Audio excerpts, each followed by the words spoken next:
Greetings, fellow investigators, and welcome to our video podcast, Into the Darkness, where my friends and I play the Call of Cthulhu role-playing game. I'm your host, Tom Rayleigh. Tonight, we are beginning a new scenario. It's called Bonefire. It was written by Sean Little, who is also our keeper for tonight. This is episode 1. So without any further delay, let's begin our journey into the darkness. Sean? Do we do player introductions, Tom, anymore, or... If you want, it's up to the... I would say, why don't we do that just for interest, just for this time? Okay. Well, who wants to go first? How about Professor of Biology, Roy? Professor Roy Delcourt, Biology Department, tenured professor, and this is happening in Arkham, right? Arkham. Yeah, so tenured professor at Arkham University, just enjoying being one of the senior professors and living life and leading up into retirement here. Hopefully everything goes smoothly so I can leave Arkham and enjoy the rest of my days in peace. Just a farm boy from Minnesota, got a degree and became a professor, and yeah, so that's about it. Cool. Holly? I'll be playing Professor Louise Fontenot, junior professor of agricultural engineering, eyeballing that tenure track with big dreams.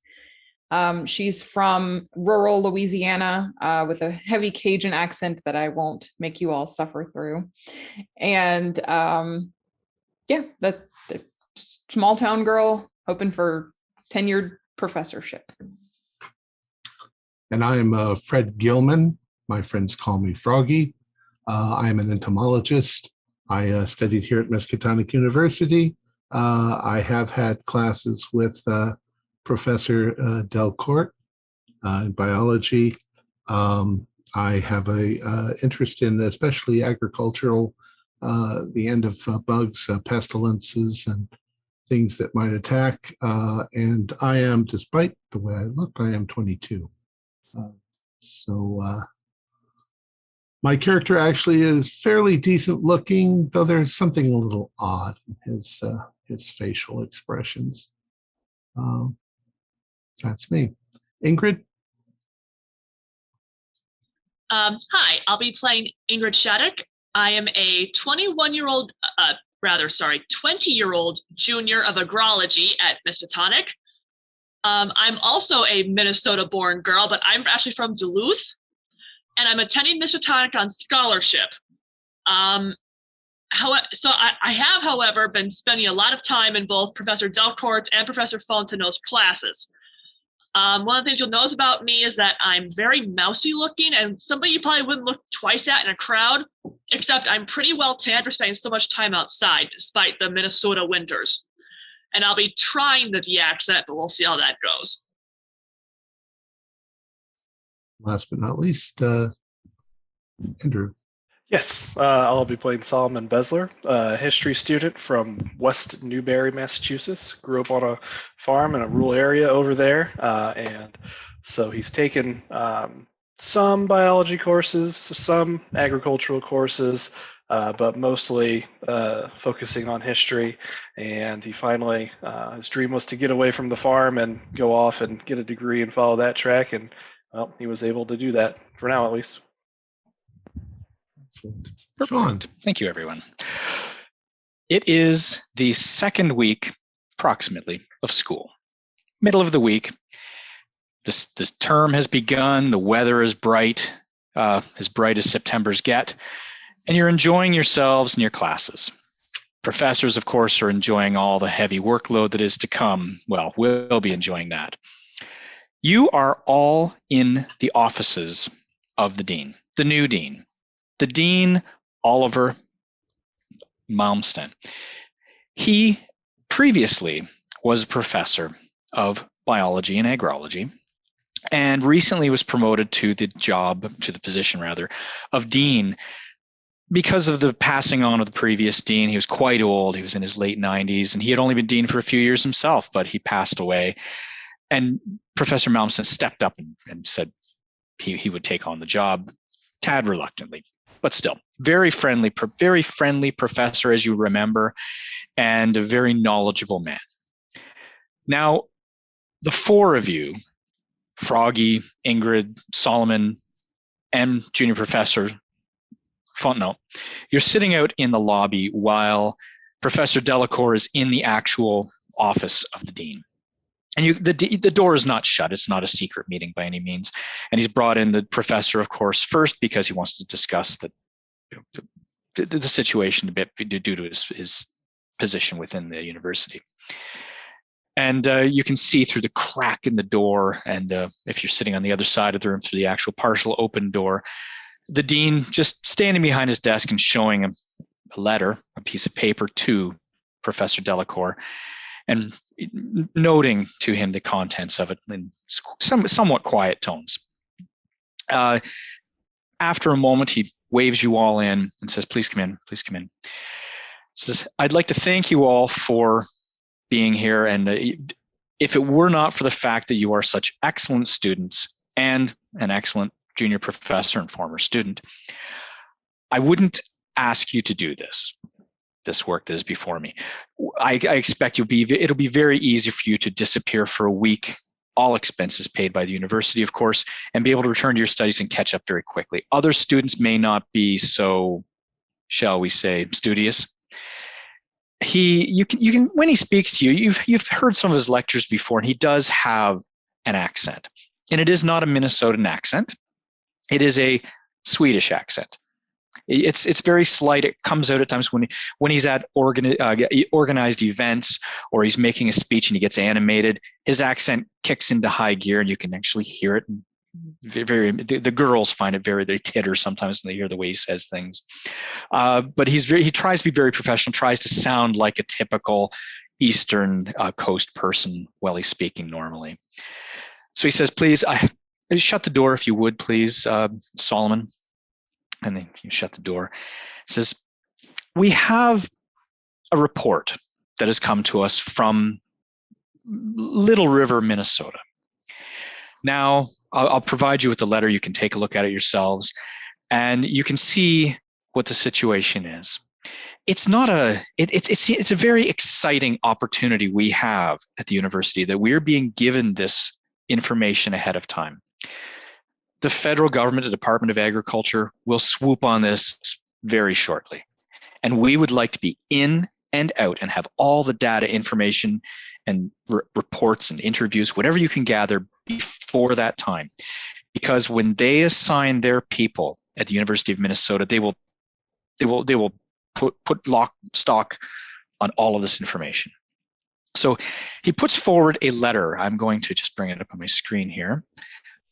From the desk of the mayor's office, Little Falls, Minnesota, September 13th, 1925. Dear Brother Oliver, thank you for your recent gift for the children and love to you and Elsie. Congratulations on your promotion to Dean of Miskatonic. I know you will do the family and our school proud. I have of interest to you a situation nearby to Little Falls. I would normally leave this with the applicable federal and state departments, but before they become aware after next week's town meeting, I wanted you to have the opportunity to see this for yourself.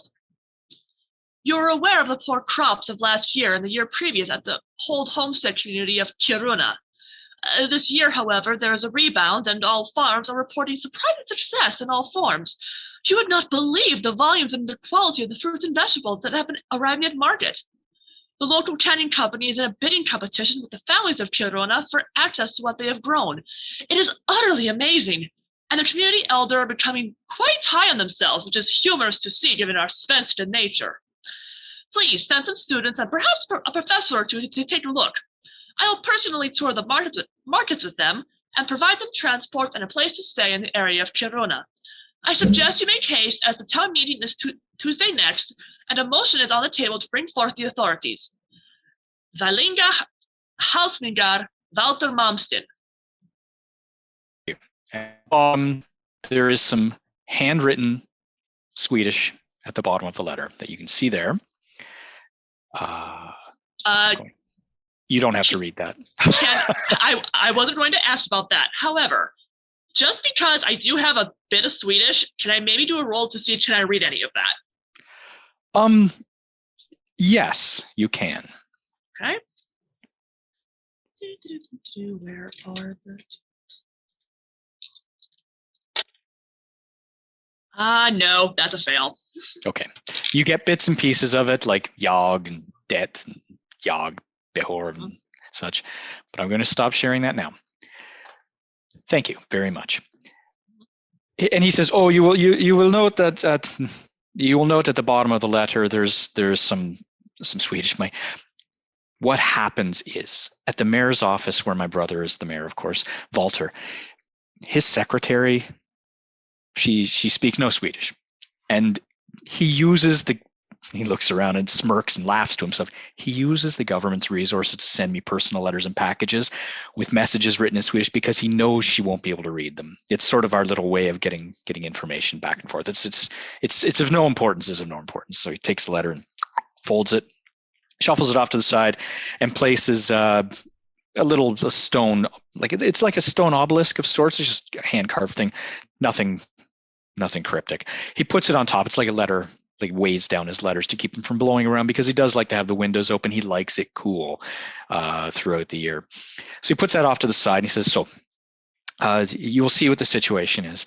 We have fruit and vegetables that are growing quite massively. Apparently, I have no more information that is in this letter. I haven't phoned him. I just received it yesterday at the end of the day, and he would like people, of course, you to come and take a look at this, and he'll tour you around, and perhaps you should investigate however you can and see what you can find out about what is causing this."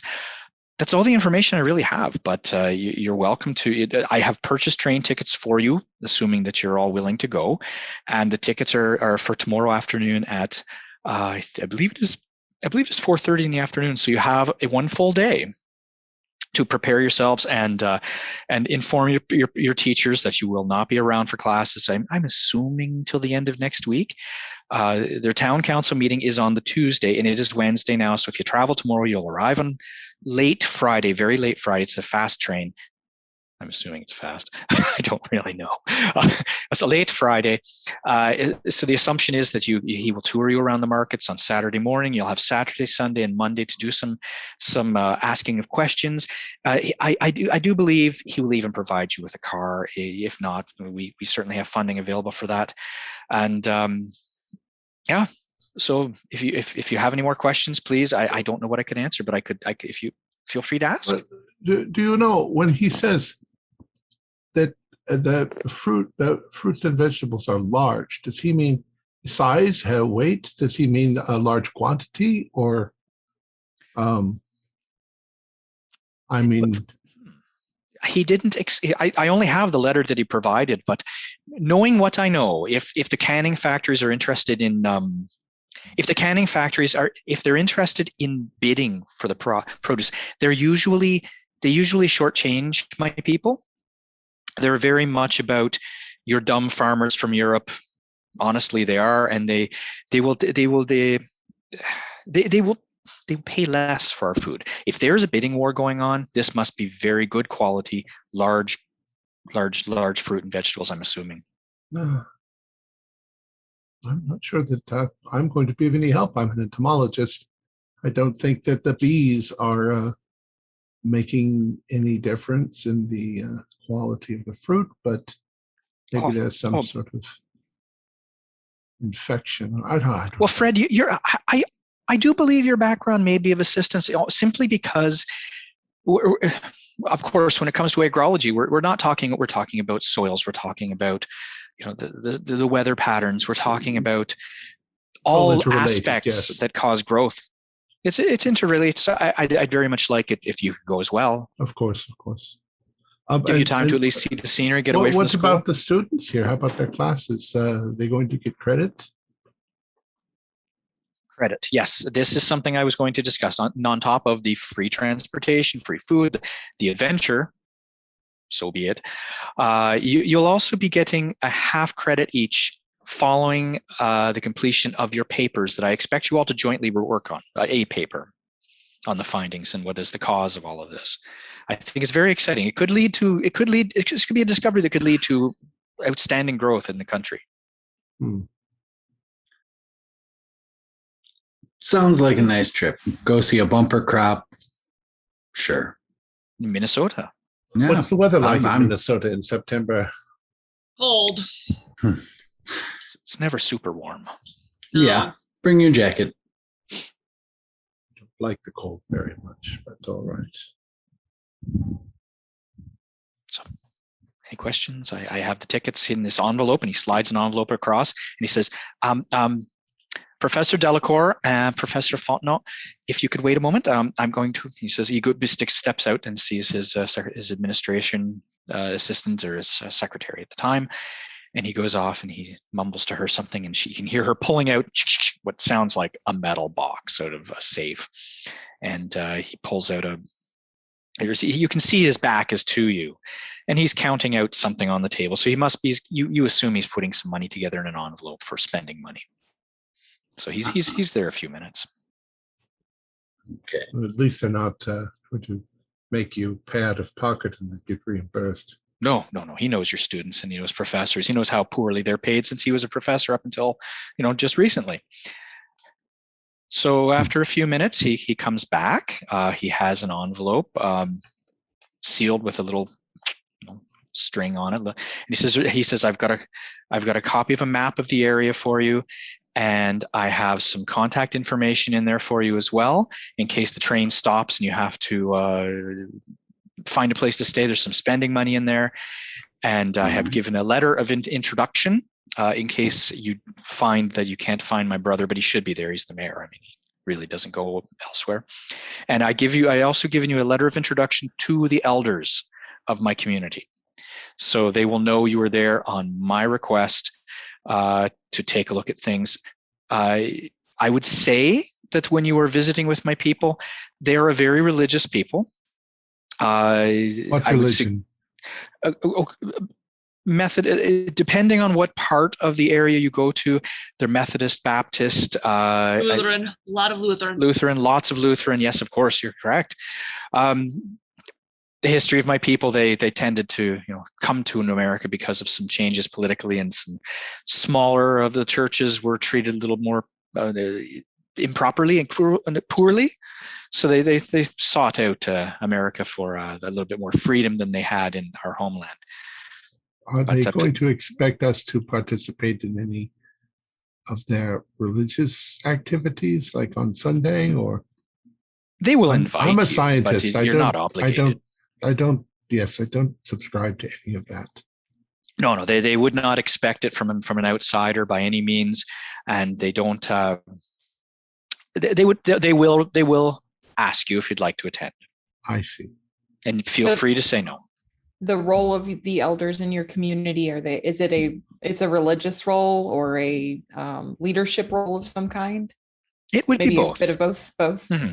It would be both. Yes, and in our community, that is definitely the case. The religion sort of override. I wouldn't say overrides, but it's always present. Intertwined. I understand. Intertwined is a good word. Yes. How long have your people been settled in that area? Oh my family itself, I'm only second generation. I grew up completely immersed in the culture before I left for school. This is why I still have this accent that falls out once in a while.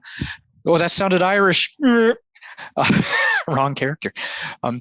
But my family is second generation, and you will find that we've been here since 1860s, around the time of your Civil War. We started there. We came in various waves, so to speak. Mm-hmm. Still happening. We're still moving here. Right. Many are. Well, I think there's a lot to be gained here for the university itself, just learning what it is that this community is doing to grow these vegetables. I'm very fascinated. Looking forward to this. I'll have to get somebody to watch over my present collection. I'm collecting isopods from over by the tower, and I get one of my students to take care of it.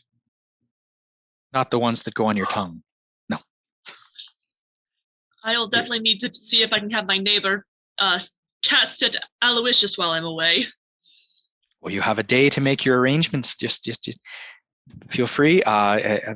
If there's anything else you need from me, I will be in the office all of today and tomorrow. My wife and I are attending a concert tomorrow evening, being Friday evening. But you'll be gone by then. But feel free to contact me here if you have questions, or my secretary can assist you as well. There's money, tickets, introductory letters. If there's anything else you need, feel free. And he just sort of puts his arm, says, "Come with me for a moment, Professor Delacour." Yes, and he escorts you out into the hallway outside of the offices and leaves you all there to sit and think for a moment.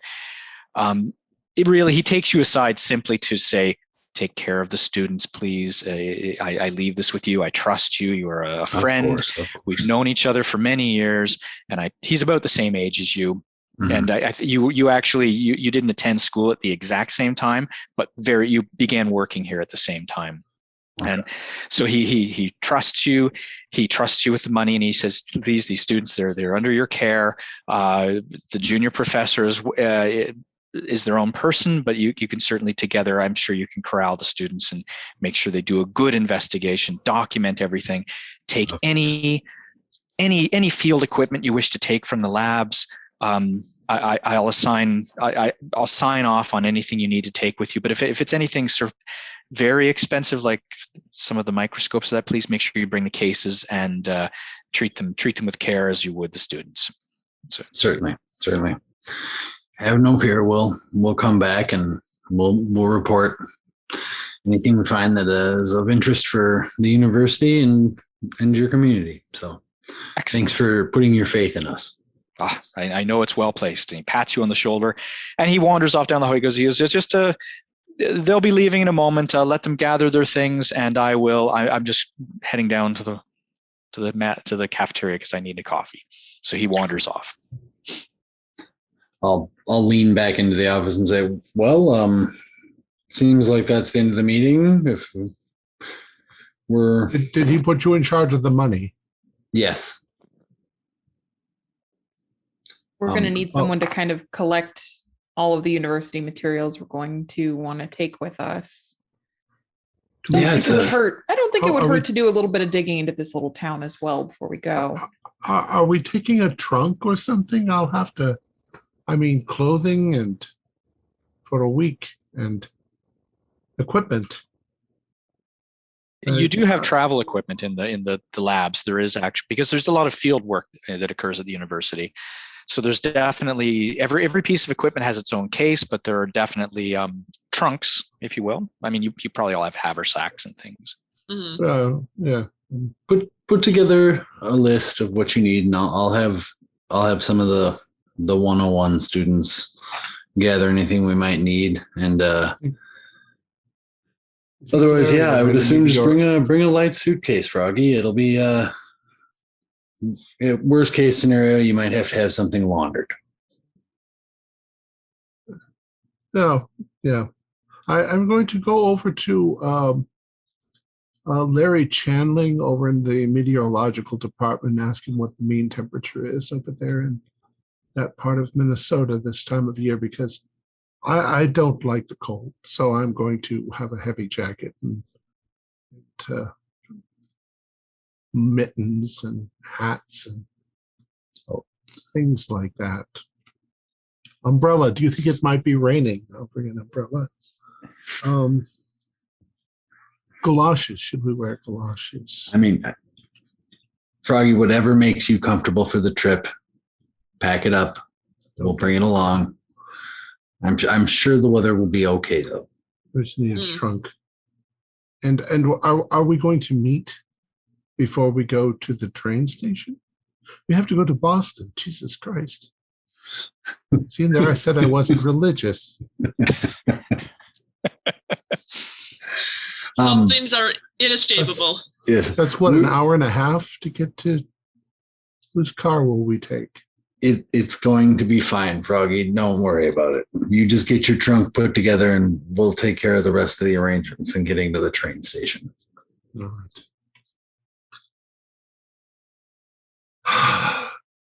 I'm sure the university can have somebody drop us off. There is a car. There is a bus. a small student bus. I think Carl's is going to be available. He should be able to drive us up there. He's been driving that bus forever. So,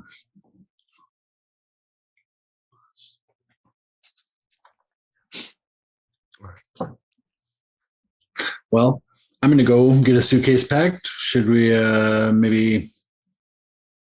We have until the next day at 4. That's true. Yes. So we can meet back here. 4:30 is the train tomorrow. Sorry, that's what it says in the tickets.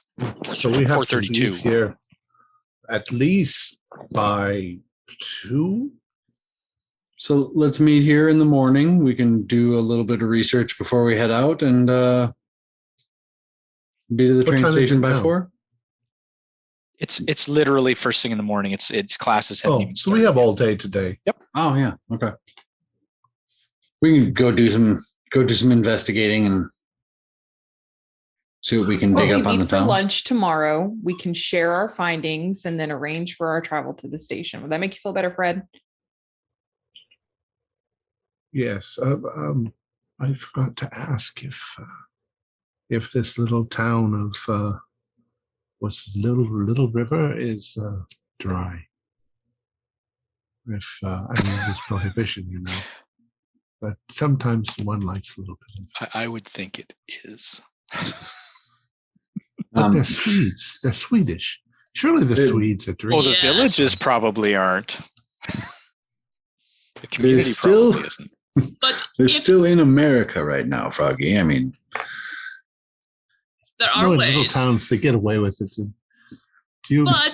but do not underestimate Lutheran coffee. Do you think they have lutefisk? absolutely. Yes. Who do How about what? surströmming? Oh my god, so good. I didn't realize you're familiar with some of that. Oh, I love fish. I wouldn't necessarily say it's fish anymore at that point, but it's something. It's definitely something. Well, so wait. I always get this part wrong. So is it surströmming or the Finnish thing that's shark? Oh, I don't know that either one is shark, but surströmming is the one that you have to open underwater Yes, because yes. the thing will explode. Mm-hmm. Smells wonderful. But then I like Smells- stinky cheese too. It smells All like right. home. I'll go get my stuff. But yeah, I've got to check in with my class. Tally ho, folks. Professor Delacourt, I'll have my list to you in the next couple of hours of anything Sounds that good. I feel like would be necessary. We can Same just- goes to you, Froggy. Have one of your students drop off a list of what you might want me to bring along. Oh, from the science department. All right. Yep. All right. Well, with that, Yeah, I've got classes to get to, and then I want to look into this town later. And I certainly need to let my professors know I'm going to be gone and arrange for cat sitting and, well, all of that. My professors know, and write a letter to Mom back on the farm. Let her know I'm going off. Probably farther west than anyone in our family's ever been, but we'll see. yeah, I've got to go meet some first years. So Meet up tomorrow for lunch? sounds good. Oh, Yes. excellent. Before we leave, yes.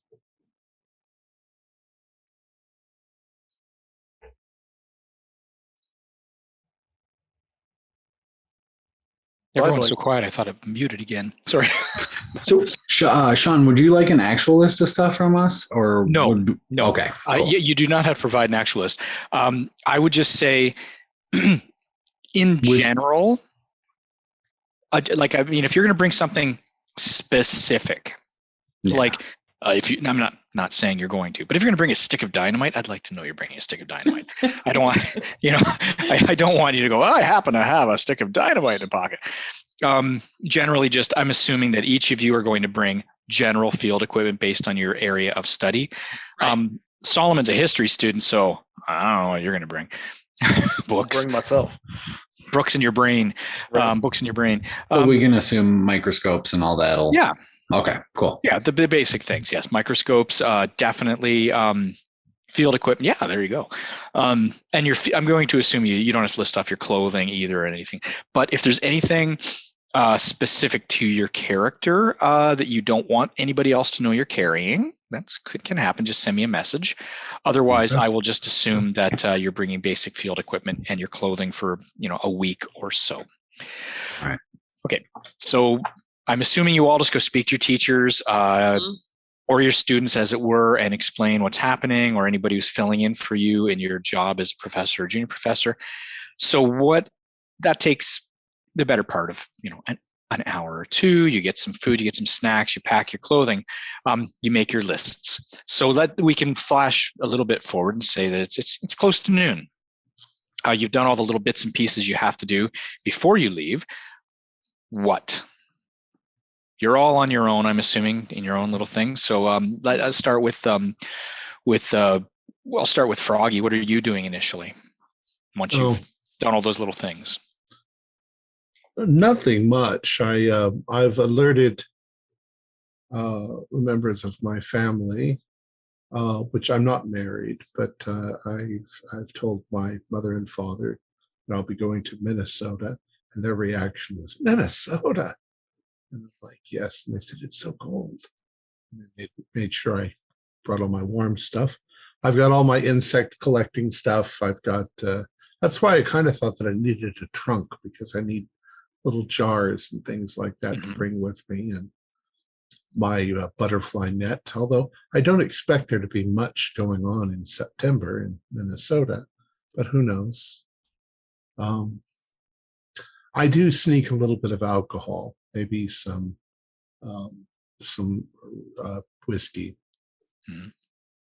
Okay. All right. And other than that, it's just regular. Okay. I might bring something to read in the evenings. Yeah. Well, you have a long train ride as well. You may all consider that kind of thing to bring. What is there anything else you're doing during the afternoon? Are you contacting anyone else or anything? Oh no, just I might head over to the library and see if Louise is over there doing any research, just because I don't have anything else to do. I think I'm going to bring the ABCs of bee culture, which is I think written by Langstrom. It's a very fascinating book on Langstrom, bees. Swedish name. Okay. I will then go clockwise from my perspective to Louise. So you've done your little bits and pieces. What are you doing now? I'm going to look into this from a very scientific perspective, break out farmers' almanacs, see what the weather patterns have been for the last 2 years in the region, what its predictions are for this year and the upcoming, and see if there's anything noteworthy about the town, but from an agricultural perspective. The religious stuff does not interest her whatsoever, but is there any research going on, any nearby universities where they're studying new fertilization techniques or anything that would kind of point to what this boon is? So Froggy will find me in the library looking at all of that. Okay. Well, by chance, I won't make you make a library roll for the almanac information, because that's simply available. What you note is the weather patterns for northeastern, that part of Minnesota, for the last 2 years, and this year in particular, have been normal. There's nothing out of the ordinary. There's no high fluctuations, low. It's, if you look at previous years before and after, you can't look at after. Previous years back, you would see that the normal up and down, the ebb and flow of temperatures is much the same. There's nothing out of the ordinary. No strange temperature variations, no strange drought variations. Now that's just almanac information because it's readily available. But if you want to make a library roll, please. Yes.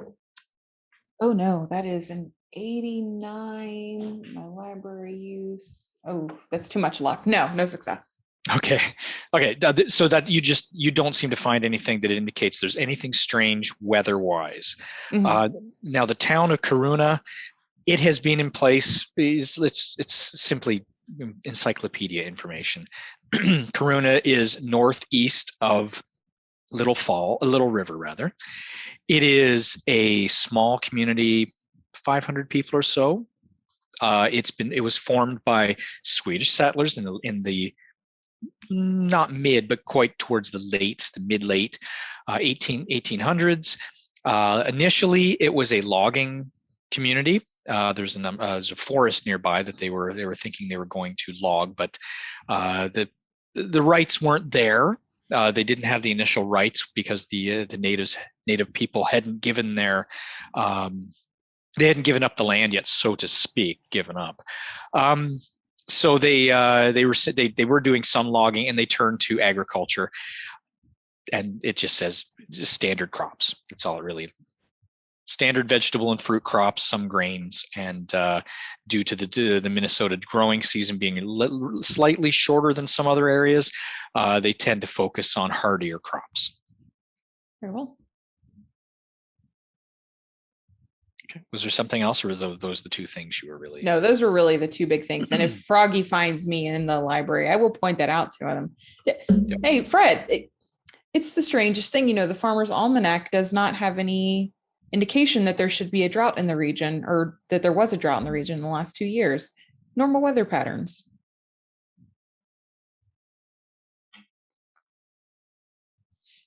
Sometimes when I speak, no sound comes out. Farming's very difficult, so I imagine sometimes it's this and sometimes it's that. I would expect more that a drought would be caused by some insect problem, or surely they get enough water up there. Yeah, that is strange. It is that the land of 1,000 lakes. Mm-hmm. There is a lake quite close by. As you say that, Professor Fontenot sees that on the map in the area where Karuna is, which is northeast of Little River, there's a big lake, and it is called, I won't show you the picture because it's a modern map, Mille Lacs. And it's quite a big lake, which is funny because lac in French is lake. Million Lake. That's what it's called in French. There's definitely plenty of water there. So I wonder what their farming techniques are. I don't know that much about farming, but aren't they supposed to leave the fields fallow every few years? Yeah. Yes. We we rotate crops and things like that. It is strange. This doesn't make much sense. No, this is a mystery. He said it was a mystery. Yeah. We like the mysteries, don't we? Well, perhaps your bugs will hold some answers after all. I doubt it. So you two are talking away, and you've done a little bit of research. You got information on that and that bit of the background. Ingrid, what are you doing in the time following your packing of your clothing and your talking to your teachers and getting something to eat over lunch? Well, like I said, I've also talked to my neighbor to thankfully cat sit my beloved Aloysius. He's like my only family member up here. The rest of them are back home in Duluth. I'm here on scholarship, so of course I couldn't have come with me. After that, I'm probably going to want to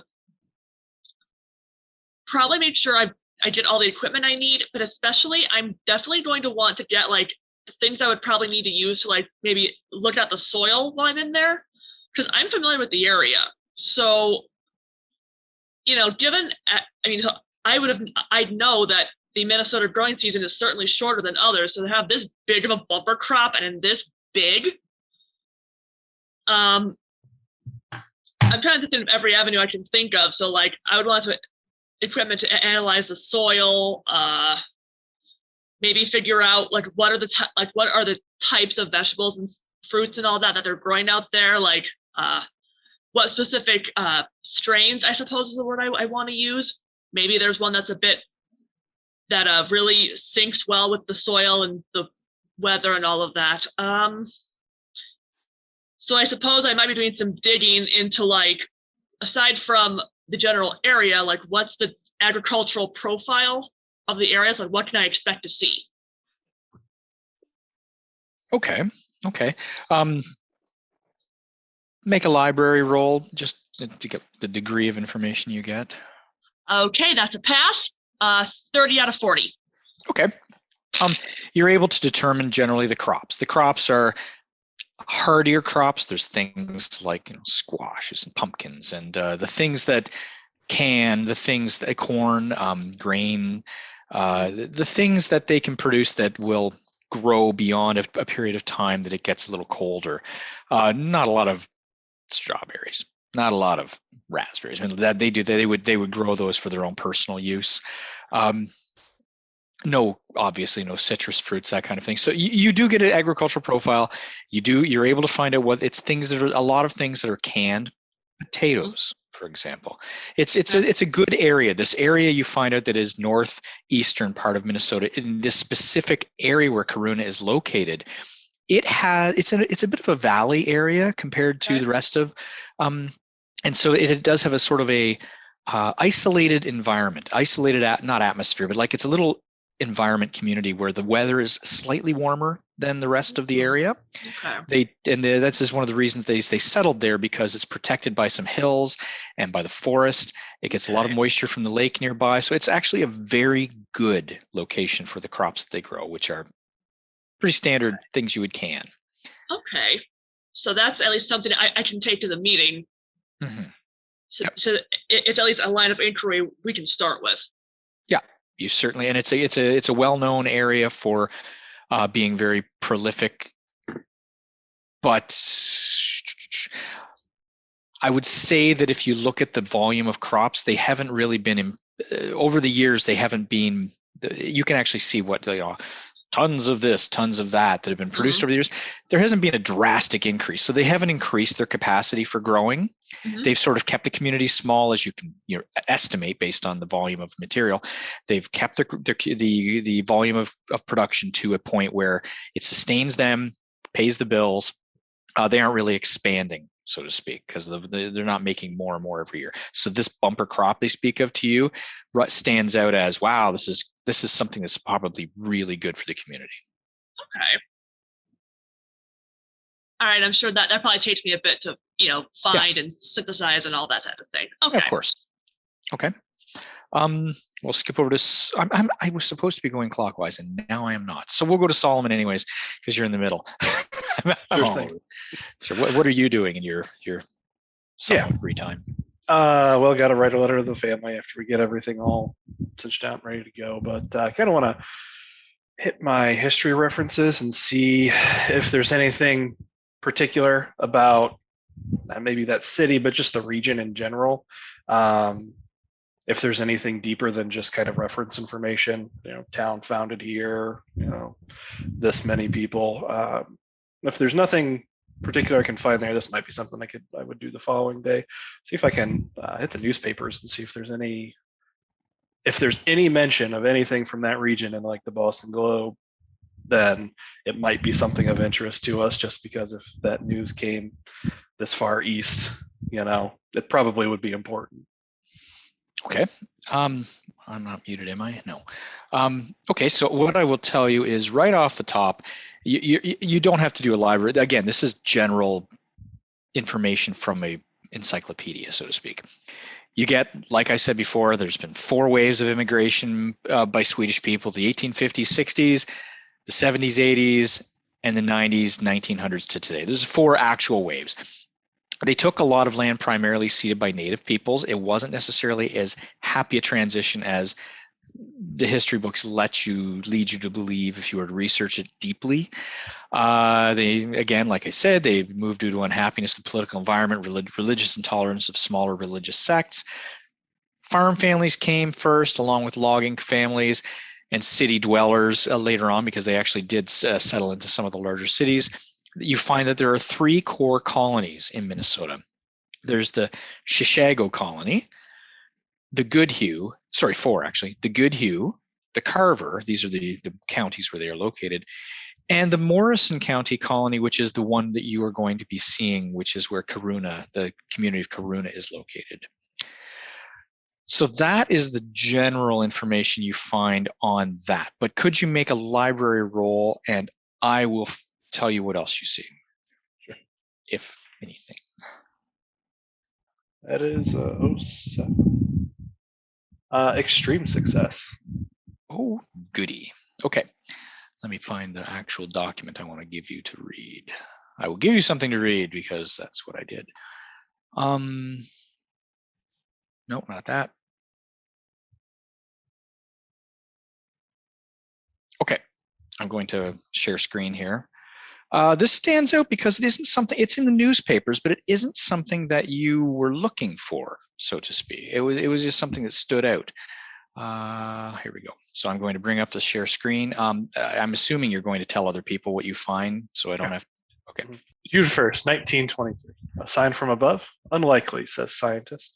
To those concerned, the bright greenish light streaking across the skies 2 nights previous that led to numerous calls to the local sheriff, as well as local pastors, has been explained by David Malm of the University of Minnesota Astronomy Science Department as a simple meteor or shooting star to the layman.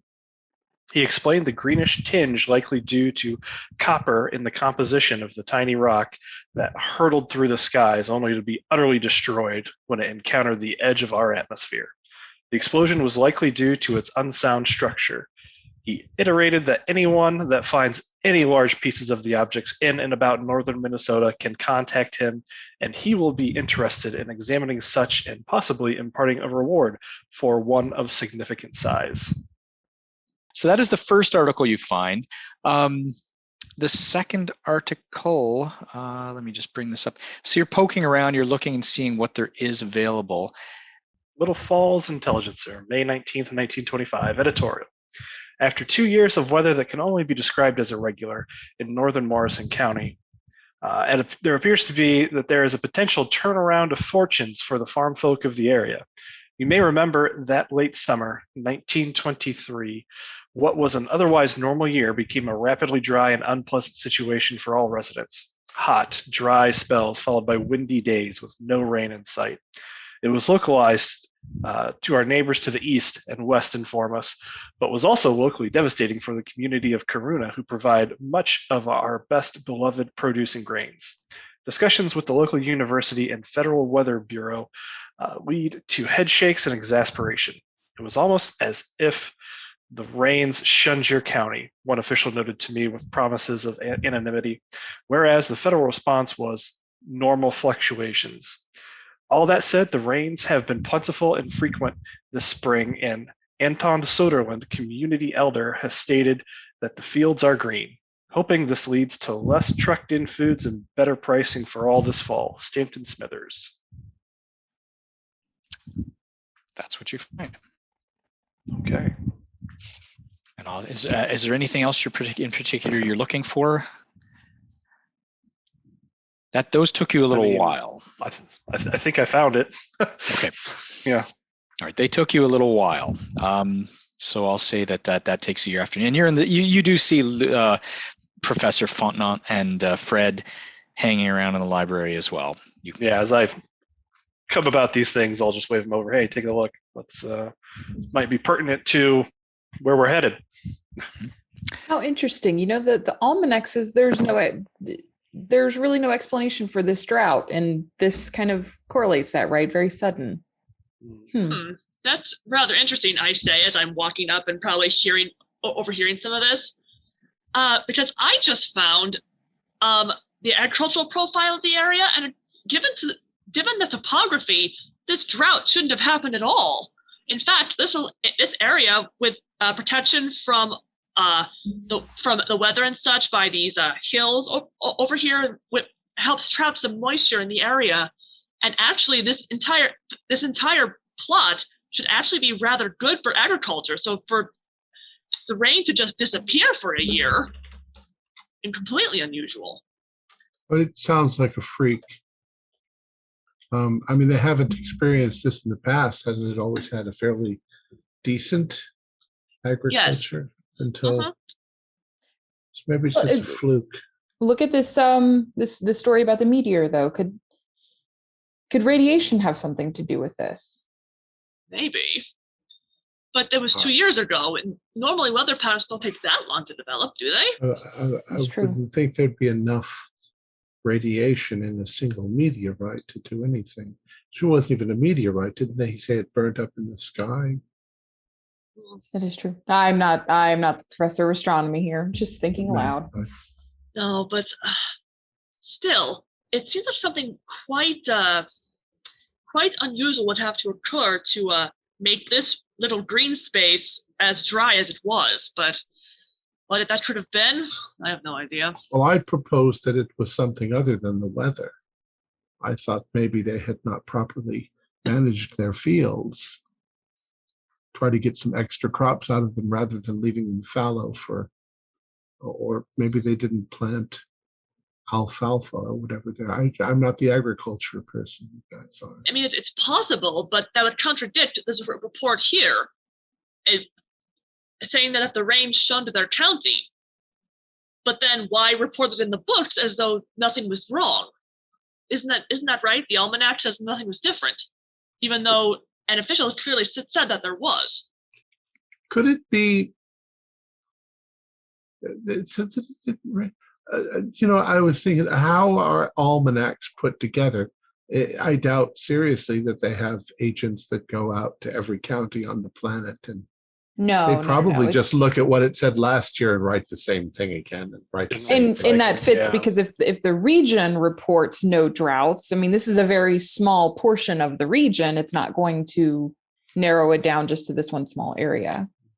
Yeah. It's going to be generalized accounts of how things have been over the last few years. Yeah, I mean, it takes the entire country and breaks it down into 7 or 8 zones, which, I mean, you're not going to get a lot of nuance there. Right. And people want to blame things on things when sometimes it's just the way nature works occasionally. But we can check. Maybe there was something in nothing could account for the rain not coming. I mean, that's the weather. Right, and that is such a departure from what is expected. But unfortunately, there's no way for us to see what could have caused that unless we were able to find some, I don't know, major environmental factor that could have caused the weather to just not appear. But perhaps as the world becomes more industrial, the pollutants that we're putting into the atmosphere are causing changes to the weather in various places. But I don't want to be an alarmist. Of course not. Are you saying they're causing bumper crops everywhere? In that case, would that not be a change we would want to have happen? Actually, it doesn't explain that. Just because you're suddenly getting rain doesn't mean there must be something in the water. Or the soil, perhaps. Or the soil. Well, let's skip over to Professor Delacour as you are all going over the information you gathered so far. What do you do, Professor, after you have done your things? You've gathered your clothing and such and told your people. What do you do? He's Professor Delacour is going to go into his office and he's going to make sure that the stashed away liquor bottle is emptied out so that anybody goes through perusing through his place while he's gone doesn't find anything too untoward for the head of the biology department. And then he's also going to stash some, of course, after having alerted his wife and making sure everything would be okay at home. He grabs a stack of magazines he started confiscating from students whenever he sees them. They're these Weird Tales magazines. Pulpy, terrible. He wouldn't want to be caught actually reading them, but he finds them quite interesting. So throws those in the suitcase. And then knowing how diligent the students and his fellow teachers are, he's just going to make sure and double check the equipment list is all taken care of and head off to meet everybody and see if he can find them for lunch. Okay, excellent. So you can certainly, you finish all of that in a reasonable amount of time. You assign some students jobs of gathering the the things need to be gathered and packing them up into a central location so you can get them on the bus. The bus is already prearranged for you, so you can get it all together for the next day. I'll just say, as you're wandering about, you see the group of them sitting in the library, talking animatedly over whatever they're talking about. And so you can certainly proceed over there if you wish, or you can go off and do other things. No, I'm just going to go meet up with the rest of the group here and Great. Get things on the road. Perfect. Okay, you are all together. You can share information. All right. We very quickly fill you in on what we know. All right. Huh. Well, it seems like it might be best to just put eyes on the situation and see what we can actually find. So far, what you've all researched and found doesn't seem to be. I'm not seeing the connections. So hopefully there's more information to be found in Karuna, and yes. We'll see. Maybe I don't know.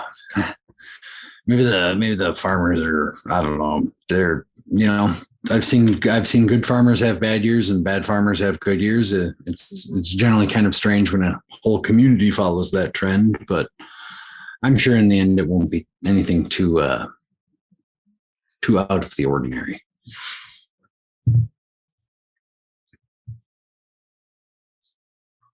Perhaps we should have thought about bringing a meteorologist along with us.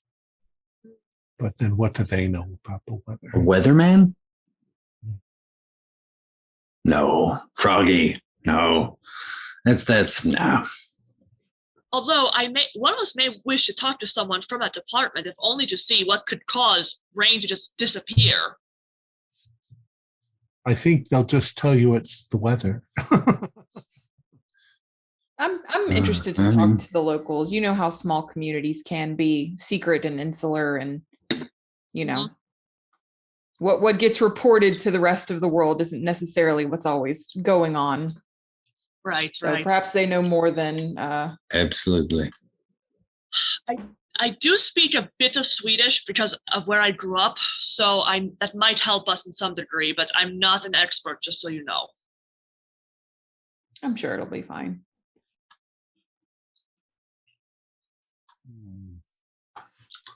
Well, shall we have lunch and then go get on that train? Yes, let's. Wait, is that tomorrow? It's the next day. Tomorrow, yes. It is the next day. Okay. Wait. I'm sorry. Is it today or tomorrow? It's tomorrow. Tomorrow. This is the afternoon of the first day. Sorry. I thought you were asking them. You might have been still. Sometimes I just interject. I just got two different answers and I was like, wait, where are we? It's the next day. This is the first day. The next day is the day that the train is leaving at 4:32 in the afternoon. So yeah, you have your things packed. You've gathered some information. You can skip forward if you wish to the next day, or you can do whatever you like. I would be fine with skipping forward. I don't know. I can't think of anything else to do. Me either. With these strange articles that I found, what was at the bottom of that letter that was written? You couldn't read it. It was in Swedish. Right. And unfortunately, my Swedish isn't good enough to read it. So it was something personal. Sure, it was just a personal note, brother to brother. Well, no, I doubt we'd remember. Well, okay. Maybe I'll just be left wondering. Where should we go take have a quick lunch? class in Swedish, but Maestros? I like Maestros. Yes. Fred, you've been telling me about that place and I've been meaning to try it. Maestros, yes. I do enjoy Italian. You're staring at me like that. What? Been to Maestros? Yeah, I'm on a junior professor's salary, Fred. Come on. It's very cheap. I don't eat out often. We're in for a treat. Go to Maestros. And then I can't think of anything else to do today except. Okay. Well, if anybody wishes to send me any messages, that's fine. If there's something you specifically wish to do, as always, I mean, the chat, I do maintain the chat open in case someone wishes to send me a message outside of the group. We can't always do it simply where I say, everybody take their headphones off. We have done that before. So unless someone else is doing something else, I will say the next morning the morning comes. Fresh morning, you get to go have your breakfast wherever you wish. You have your nice little meal at Maestro's the night before. It's always good. And the morning sun rises a little rainy and wet. You get your things packed, and you rid of whatever you hadn't packed yet, like your toothbrush and such, your toiletries. You take it to the bus. Bus is loaded up. The driver says, "What time do you want to leave? You want to be there for what time?" Well, we need to be there by 2, I think. You want to be there by 2. Our train leaves at a little after 4:30. We don't want to be late. 2.5 hours early is. What about 3:30? Yes. Yeah. An hour early. Surely it's not going to be that bad. I can get you there. If you leave at 2, you'll be there by 3:30. No problem, he says. He's crotchety old guy, just shuffles off and starts kicking at the tires and checking the doors. And he looks like he's going to lift the stuff and put it on the bus himself, but he's just waiting for someone to help. Oh, no, please. Let me. Oh, I put my back out changing the tires the other day, and you look at the tires; they haven't been changed. They're the old tires. So he allows you to load the vehicle up, and he says, "Just come back at 2. I'll be gassed up and ready to go. All right. Thank you very much. All right. So that's it. Okay. So we'll zip forward if you wish, and then it comes close to 2:00, and at 2:00, you arrive at the bus. He's ready for you. It's all gassed up, and he drives down the highways. And slowly but surely, you start to worry as you get closer. You're looking at your watch. Oh my gosh, he said he'd be there on time. And Professor Delacour, you have to actually remind him once or twice about the deadline. So you end up arriving at 4:00, not 3:30 as promised. You unload the materials. You're at the train station, and you're able to get them over to the trolleys where they put them on the train. So if there are any belongings you wish, your personal belongings you can have with you on the train, of course. It's going to be a long haul, but a fast train. So you get on, and anyone want to do anything at the train station before you leave? No. Excellent. Okay. You're on the train. So you get on the train, and you're assigned a room because there's obviously this many passengers. You get a little slidey door. You have your own little room together, but there actually are separate sleeping quarters for the train. So it's a very posh train, more so than what you expected. So the university has spared no expense on this. It's better than some of your dorm rooms, in terms of quality of bed and such. So you're on the train, chugga, going, meals, food, discussions. Froggy, Yes, could you make a? Let me just see what I want you to do here. If I go to you and I say, could you perhaps make a spot hidden roll? Sure. You saw my message too. I'm going to see it now. I was like, oh yes, I did see your message. Yes, I saw that one. I got a 79. Wait, what's my spot hidden? Is it 77 or 78? I don't know. Let's find 82? I had it in front of me. I don't know why. Oh, it's 65. So I'll spend, what's that? 14 points? I'll spend 14 points. It's a good luck spend. Why not?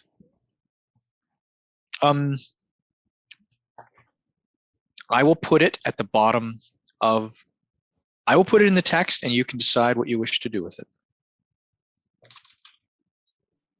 Okay. Just a reminder, did everybody roll their luck? Oh. I got very lucky. I got 85 points of luck. So I'm willing to spend it.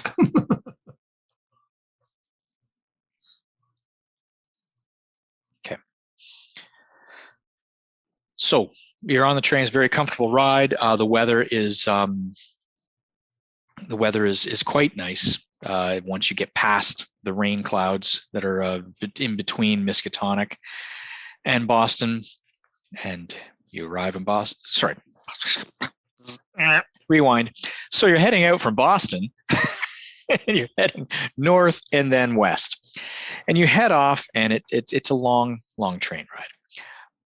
I'm assuming you're just going to ride the train. There's not much else you can do other than read your books and talk to each other and avoid each other and talk to other passengers. Maybe you knit. Who knows? Whatever you do. Watching out the window. You arrive slowly but surely. Well, before that happens. Oh, yes. Where did this come from? Out of one of your bags. Out of one of our bags. Your bags. Well, my bags. Yes. Okay.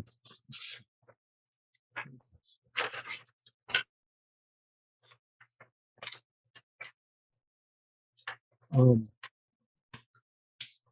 I know what it says?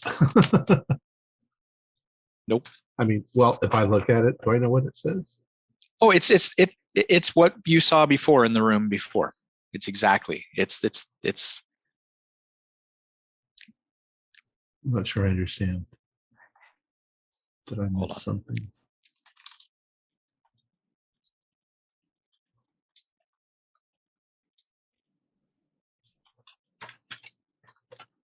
There. Oh. Where did this get into my bag? If they're all sitting around, it's like they are. Yes, you're all. This fell out of my bag. This is the letter. What is it? It's the letter with the Swedish on the bottom of it. Really? Like it's the exact letter to the dean with the Swedish at the bottom? Yes, I don't know how it got into my stuff.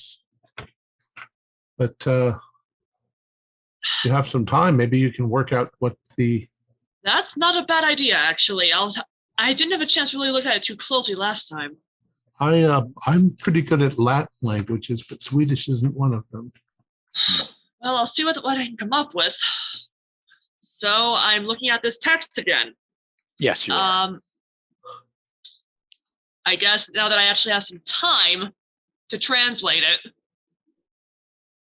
yes. Would that be another Swedish roll, or what would that be? Do another Swedish roll, and I will tell you how close you are. Okay. Are we allowed to smoke on the train? I believe so. Yet another fail. I was going to ask if maybe there was a bonus because, I actually had time. Mm-hmm. Well, there is a bonus. How about you, like in Dungeons and Dragons, roll with advantage? Okay. Let's try this. Hopefully my second roll's better. Better, but still a fail. Dang it. Ooh, how bad luck? A fail is it? Oh, you have luck as well.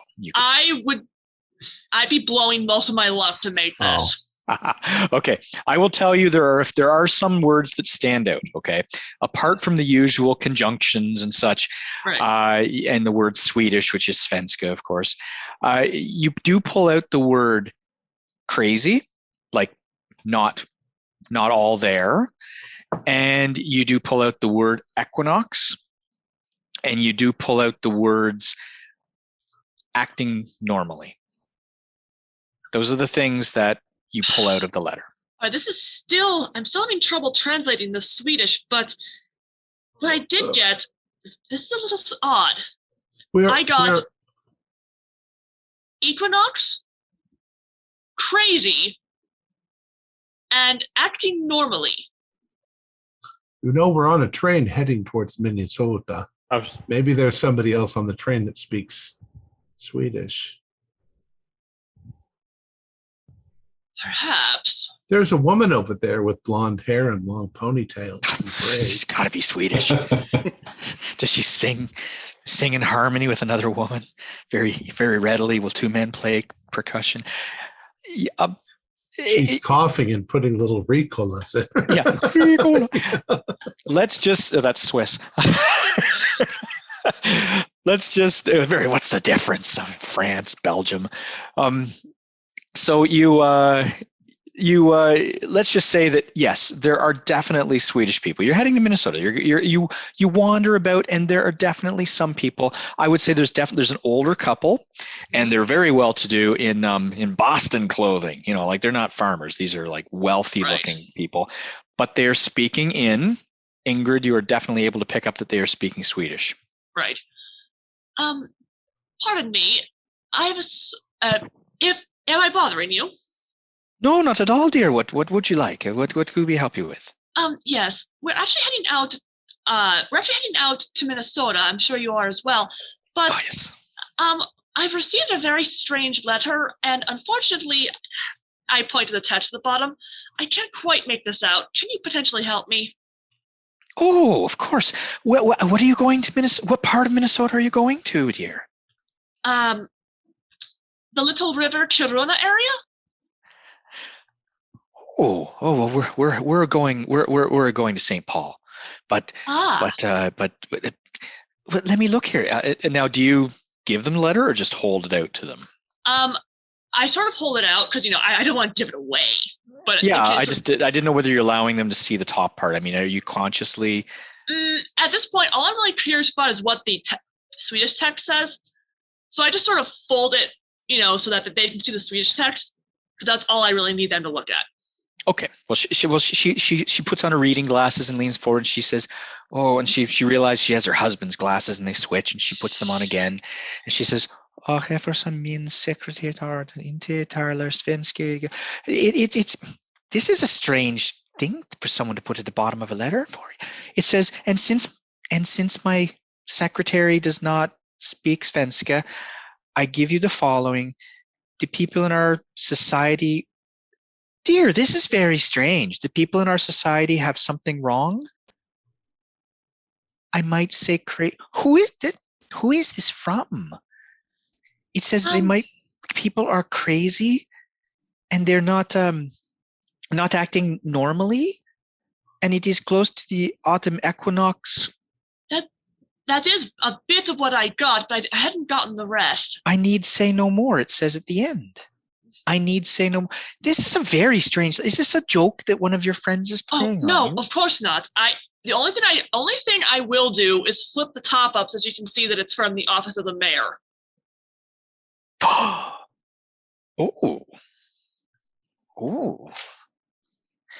Little River. We aren't from there. And then the Irish Swede comes out again. God damn it. I'll just stop doing it. I'll just stop doing the Swedish. Anyway, they say, well, we're not from there, but we do have friends in that area. Is it the mayor? Did somebody write on the mayor's letter and say, why do you have a letter from the mayor of Little River?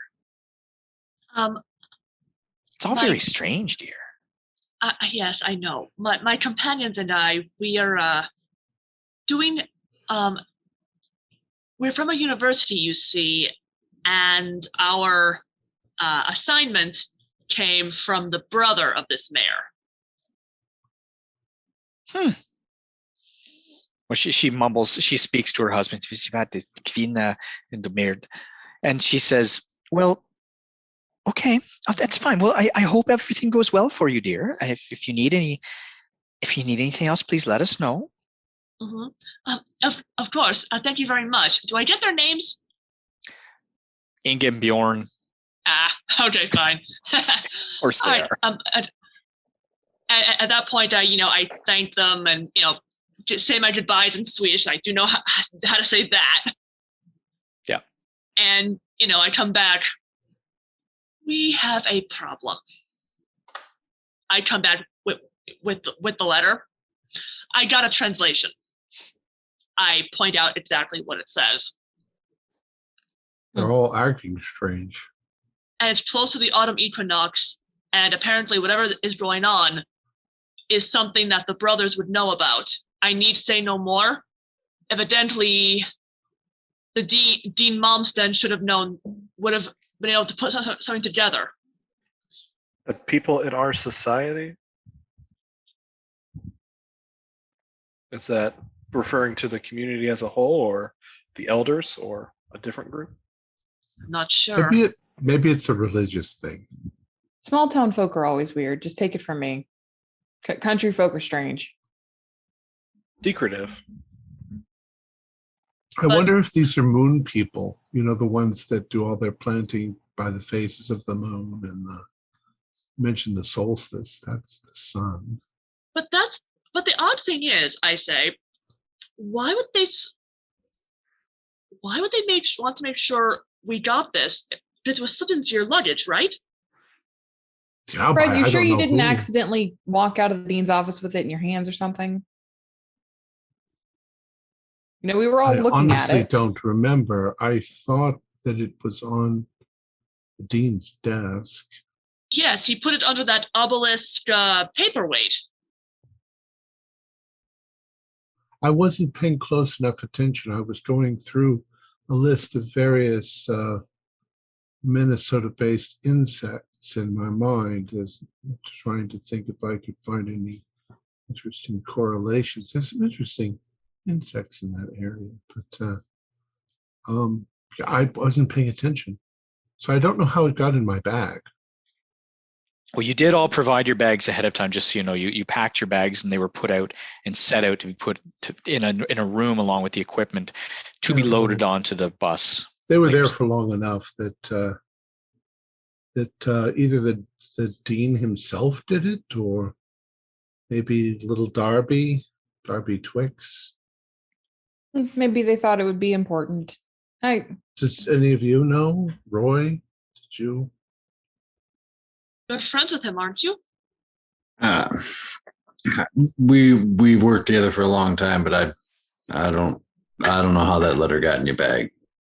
Maybe he put it in there thinking of the first part of it, and he forgot about the back part of it. He didn't think about adding what the Swedish was. Perhaps he also didn't think any of us could read it, or might know someone who could. Well, it seems like it's just an addition that tells us to be careful because the people there are a little bananas. Like you said, Louise, it's country people are crazy towns. Anyway. Yeah. But they're not acting normally, and it's close to the equinox. What could that mean? Things like the equinox and the solstice are very important sometimes to farming communities. They do their timing, like I say, based on the moon. Your almanac there has whole charts on. It does. There are people who are still stuck in the old ways of farming. We've made many advances in the last several decades in agriculture, but some people, they're stuck in their ways, and they're going to do it how their father did it and their grandfather did it, and so on and so on and so on. And yes, the equinox plays a large part in that kind of thing. And that exact thing is, excuse me, what leads to crop failure. Exactly. Exactly. We don't know any better. When people don't know any better, they cause these issues.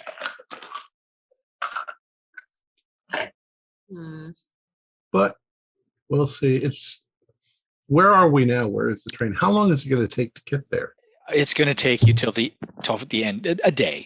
I know we're going to expedite it a little bit. You'll be there at the end of the day. In the early evening, you will arrive at Little River. It's a fast train. Is it getting snowier as we're going north? No, it's September. It's like 72. It's not that cold in Minnesota this time of year. I brought my hat, and it's almost like I saw you wear that in Antarctica. Jacket. Well, you will be ready for the evenings. The evenings are definitely chilly. Definitely chilly. I don't know Fahrenheit, but I know it's chilly. But yeah, I think it's probably like 72, 73, 71 Fahrenheit during the days this time of year, and then it drops off fairly chilly in the evenings. 40s, yeah. Much the same as it is where I live. It's probably exactly the same as where I live. So you can, if there's nothing else you wish to do on the train, we can say that the day rolls past, the evening rolls past, the meals, you get tired, even though it's food being brought to you, and it's not the standard food you eat as a student, the beans in a tin kind of thing, and whatever you happen to be able to afford based on your position, or whether you're on a scholarship or a mild scholarship or whatever, you arrive Little River rather, and you arrive and you see the sign of the town as you arrive, city rather, and waiting for you is a car. Your bags, they're brought off the trolley, and there's a car, a longer car that will seat all of you. And there's a driver, and he says, I'm here on behalf of the mayor. I'm here to take you to the hotel for the night. I will also be providing transportation to Kiruna with you tomorrow. So please, welcome to the city. And the mayor will meet with you first thing in the morning. He says he's got some business with you. So please, he loads. He doesn't need any help. This guy's like 75 years old, and he is like a bull, just tossing the bags in the bag. You're actually worried that he's going to break some of the equipment. But you do actually have to say, oh, no, not that one. Yeah. So he loads the bags into the car. You're loaded in. You're very tired, even though you've slept. You didn't sleep well, all of you, because it's a train. Some people love it. Some people don't. You get to the hotel. You bunk in the rooms. You don't even have to check in. It's already taken care of for you. You go on up, and you can you sleep through the night. You wake up the next morning. Breakfast is, you can smell the smell of breakfast rising up from the downstairs kitchen. There's seating for the people who are staying at this relatively small hotel, and beautiful, wonderful Minnesota food, good quality country fare, even though you're in the city. And you eat your heart's content. And as you're in the middle of the meal, in comes an older looking, but almost exact replica of the dean. And he says, you are my people. I am Walter. I'm so pleased to have you here. I am there. And everyone's like, hey, waving at him. And the people who work there know who he is. You know, you expect them to be asking for autographs the way they treat him. And they love this guy. And he comes up and he says, so you're here to help me find out what's going on. This is so exciting. The market is opening up now. So please finish up. I'll take care of the bill, and pack your bags, but leave them in the rooms, and we'll come back and get them after we travel to the markets, and you can poke around for the day and do whatever you wish. So you gather your things, quickly pack your bags, and then you go downstairs, and he's waiting for you, and he's having breakfast himself at the hotel. He's quite informal with the staff. Mm-hmm. And he says, please, let's go for a walk. Let's go for a walk. And you walk down the street, and around a few corners, he's explaining, here's the tailor shop that I like to get my suits made at. And here's the shoe place. Here's the haberdashery. Here's the general store if there's things you want to get before you go off up to the community. He's just very open. He says, anything you need to know, just let me know. And you turn a corner, and there's a market. It's a farmer's market, and it's quite large, and it's the time of year. There's stalls everywhere. But the crowds are actually not paying attention to the normal stalls, like the crafty items or some of the jams and jellies and preserves that are being prepared by some of the people based from the year's growings. You see, there are some stalls that are definitely the people from the community based on their traditional dress. And there's massive vegetation. Things are sometimes 50% larger than normal, sometimes twice as large as normal. There's a pumpkin on a flatbed of a wagon. And this pumpkin is like the size of a horse, you swear. And this vegetation is immense, and the people, the people in traditional garb, who are the people from the community, they're like making money hand over fist, just selling vegetation to the locals, and everyone is shocked at this. And obviously, they're quite pleased with themselves, even though they're quite Ingrid will remember, they're quite a reserved people, quite normally. But you can see the smiles on their faces. This is the first time in a few years they've had a lot of money coming in. But yeah. I cannot even help myself. As we're approaching some of those stalls, I let out the equivalent of like a, oh my word, but it comes out in Swedish. Are we seeing vegetable crops mostly? Are there any fruits like apples? There are apples, and you know how you have baking apples? Well, these are the apples you would recognize as just little green apples, just the things you would cut up, tart little apples you'd make a pie out of.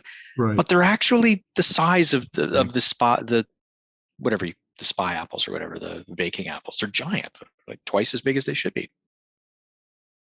I'm going to purchase a couple of apples. And I'm inspecting the fruits and vegetables as I go along to see if I can find any insects, especially like the cole crops, cauliflower and broccoli, to see if there's any, caterpillars or anything like that. While he's doing The that, apples I'm going to look later to see if they're wormy, if there's any worms. While he's doing that, I'm going to be looking at some of these produce and sort of, aside from knowing that these are a lot bigger than they should be, I'm going to be noting, like, are there any other features that, like, from a botanical standpoint, like, are unique about these bits of produce that maybe a layperson wouldn't notice? Okay. I want to know what everybody's going to do, so I can.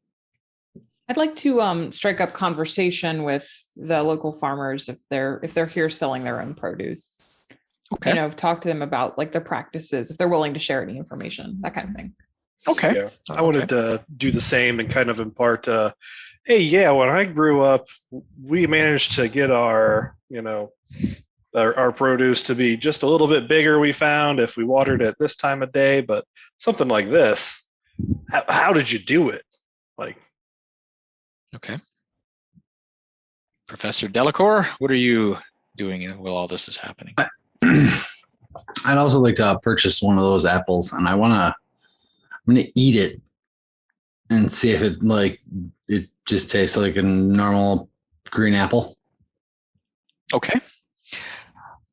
I will start with Professor Delacour, because you're letting them do their research. You're letting them do their student stuff, and the junior professor is doing the junior professor stuff. They're doing their questioning, and you're doing the overwatch, the wandering around and looking around while they're doing their talking. Could you please make a Constitution roll? Yeah, let me see. So, okay.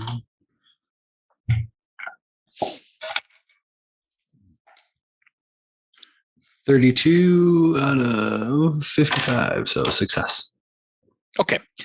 You pick up the apple. It looks great. It looks like a regular apple, larger than normal. You take a bite. It tastes like, it doesn't taste like, not to meta and go into modern days. It's not a large piece of fruit that tastes less flavorful. It actually tastes exactly as you would expect from that apple. It's juicy. It's well formed. It tastes absolutely wonderful. Any insects? Any worms? That's you don't notice. Take a look. No. If there were, I must have got them in the first bite, Froggy. I'm sorry. Okay, so you're enjoying the apple. Yeah, in fact, you eat it relatively fast. It's a good apple. You haven't had one like this in a long time. You think back to your youth. Maybe I've never had an apple this good in my life. I don't know. It's a great apple. Okay. So we'll rewind back to Froggy. So Froggy, what were you doing again? Just remind me. I'm inspecting you're the looking for leafy insects. parts of the carrot. Anything where I might think that I'll find insects. Okay. Roll a spot hidden, please. Okay. Or evidence. So I am apparently looking up at the tops of trees because I got a 000. Oh no. Okay. You're looking at the leaves, like the little bits of leaves, and you're looking at the skin. You're checking out all of the cauliflower. Did Brussels broccoli really exist? I don't know if broccoli existed back then. I don't think it did. Pretty sure it did. I don't know. Cole crops have been developed for the last 3,000 years. So. No, I just thought broccoli was. Oh, anyway, you're looking at those crops, and you're not seeing any evidence of any significant insect activity. Okay. You don't actually expect it, like when they're selling crops to the market, they're going to pick off leaves you probably think that are full of holes. They're going to bring the good looking produce to the market, you think, but still it does sort of pique your interest that, it's pretty good looking fruit, pretty good looking vegetables. It's not buggy. You don't find any worms, no caterpillars, no grubs. Okay. Professor Font, no, I keep trying to say your name wrong. Professor Fontenot. You're saying it correctly for what it's worth. I know, because I'm part Yes. French. Yes. So what was it you were doing again? I'm not forget. I want you to reiterate what you're doing. So I'm going to approach one of these stalls where they have all this beautiful, luscious vegetables, Yes. and strike up a conversation with the farmer there. Yeah. They're not particularly open about their growing methods. Mhm. They say, "Oh, we grow the same way we've grown for generations. So the land is just very good to us. We had a little bit of a rough patch last year, but the lands have been very good this year. Lord has provided." There's beautiful, beautiful fruits and vegetables. Surely you should be a credit to your community. And I will buy a few just for those samples.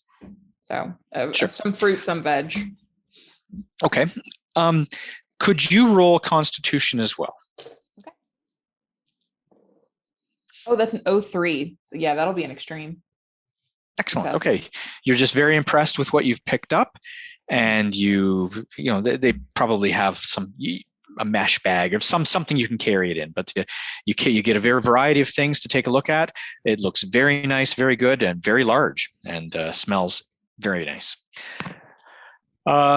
Froggy, I did forget. Could you actually make a Constitution roll as you're handling? You can say it out loud if you like. I'm glad that I didn't get the 000 for that.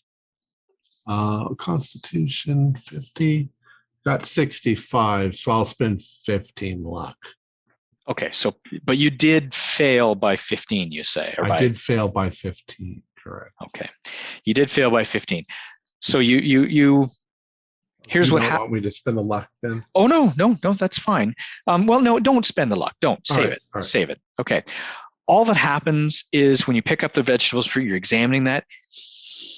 The smell of the fruit, it just smells overwhelmingly good. It's just something that hits you, that it's very fragrant. You don't have a bite unless you wish to. I but don't. you absolutely feel the urge, like your stomach actually starts to feel like wow, I could really make a meal of this. That's all that happens with that. All right. Now, Ingrid, you are the last. All right. As I said, I was looking at this produce to sort of to look for any features like from a botanist standpoint that might be unusual on these, aside from being larger, that maybe a layperson wouldn't spot. Okay. And I do have a botany skill. Yes, please roll that. I was going to say it's something else, but yes, botany makes sense then. Ooh, that's a fail, but that's a failure by. Oh, that's a lot of luck. I don't want to spend that much luck so early.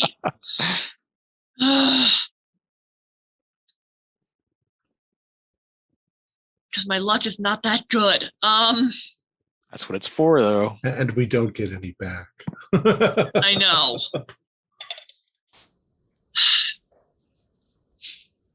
I won't influence you, but I'll say, are you going to play this character again? Probably not. Will you need it later? Will you need it later in the game? I might need it later in the game. Your choice. Okay. Honestly, given how bad my luck kind of is, I probably need to save it for when I need it. So, no. Okay. It's good looking vegetable fruit. You don't notice any strange shapes. The one thing you do pick up is that they're not growing. Anytime you've seen fruit and vegetables that have had sort of irregular growth, it hasn't been uniform. So like, if you have a pumpkin that's a really big pumpkin, so one side of it's kind of really big and the other side's big. It's like it isn't usually like it has grown perfect. They actually look quite good. They don't have that strange non-uniform look about them. They're symmetrical as they should be, but not, not outlandishly symmetrical. But just big. Just big fruit, big vegetables. Okay. Looks good. Okay. I do buy for a couple of things, just again for some additional samples. Just more data is always good. Okay. Just fruits and vegetables, just vegetables, grains, breads. Probably a little bit of each, just so we also have a larger sample set. Okay. Roll your constitution. Oh, thank God. My dice finally like me. 39 out of 50. That's a pass. Okay. You've got a bag of vegetables and fruit to look at later. And they do sell baked goods as well. And they do explain to all of you, if anybody's interested, that they have some sausage rolls. The meats are, there's another stall.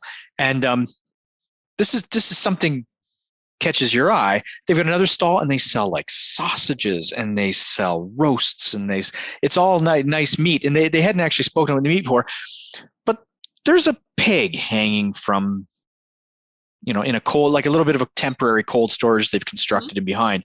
And they open the door where they're storing the meats and they bring them out as they're selling them. This pig is monstrous.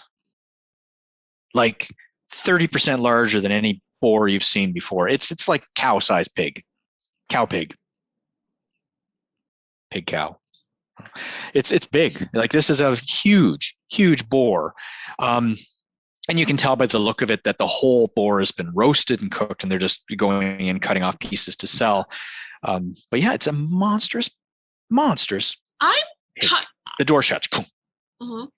I have to ask the person who's manning this stall, excuse me, I'm just curious.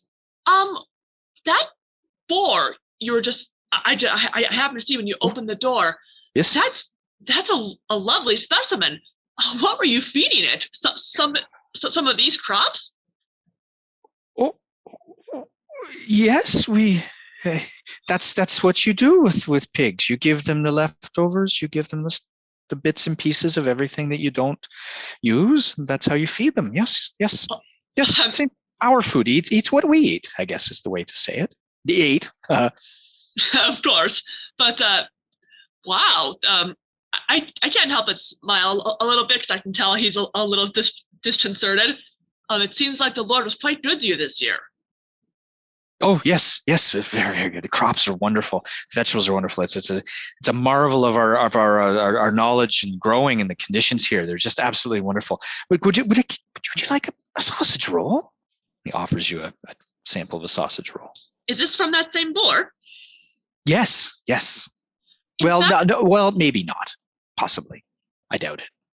Oh, well, still. But it's very good. Oh, I'm sure it is.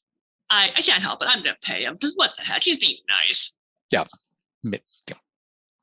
10 cents, whatever the heck it is. It's not a very expensive piece of food. And he wraps it up in a little cloth and folds the paper and tapes it shut and hands it to you. Thank you. You put it in your sack, roll your constitution. Ha! Extreme success on 8. Oh, it smells so good. You put it in your bag and away you go. Mm-hmm. So you've all had your little, you've all done your things. I assume that you all kind of, the mayor is wandering as well, and he comes back to you and says, "So, you've had some looks. They're wonderful, wonderful things. This is wonderful stuff. Look at the fruit and vegetables. It's wonderful. Are you taking some home to look at, or taking some back to the? I'd like to know what has happened. This is great. Our people are so happy. He talks to you, Ingrid, because he's heard you say some Swedish words. He goes, they're not that happy of a people." And he laughs and they're not, and that is in Swedish culture, they're not really a talkative people. Mm-hmm. They speak when it makes sense to speak.